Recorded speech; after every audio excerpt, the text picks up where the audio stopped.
Noida twin towers కూల్చివేసినప్పుడు వేల టన్నుల వ్యర్థాలు పోగుపడ్డాయి.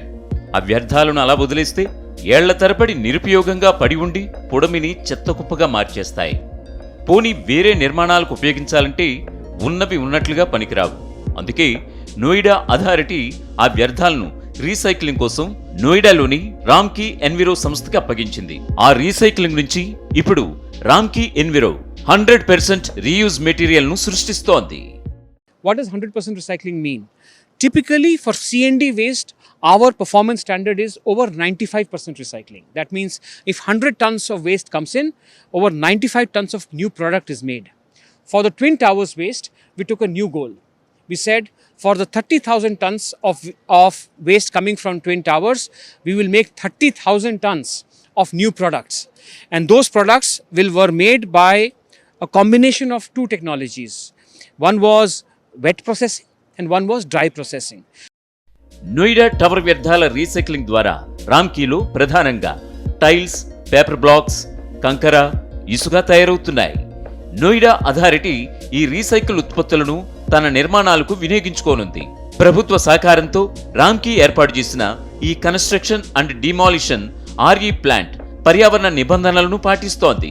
ప్రతిరోజు సుమారు 8 టన్నుల చెత్తను ప్రాసెస్ చేస్తున్నప్పటికీ ఎక్కడా దుమ్ము, ధూళి ఎగరకుండా నీటిని చిలకరించడం ద్వారా జాగ్రత్త పాటిస్తోంది.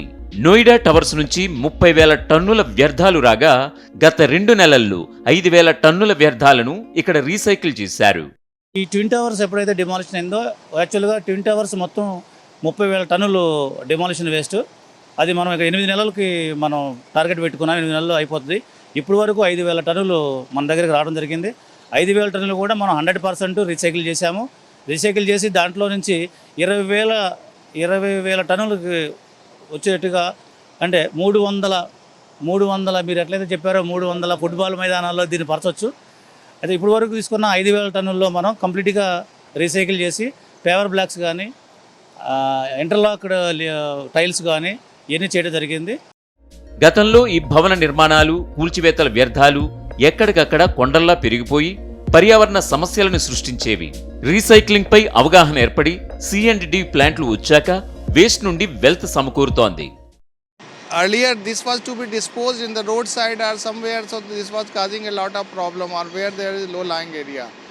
And now it has been being made mandatory that whatever C&D waste is there, first it should be processed, then all the material should be separated, and where again this material can be used in place of throwing it as a garbage, throwing it as a waste and causing the environmental problems.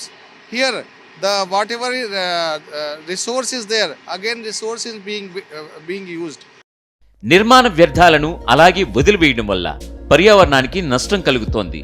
ప్రకృతి వనరులు తరిగిపోతున్న ఈ తరుణంలో ఆ వ్యర్థాలను recycle చేసి ఉపయోగించడం వల్ల వ్యర్థాల పరంగాను, వనరుల పరంగాను పొడమికి మేలు చేకూరుతోంది.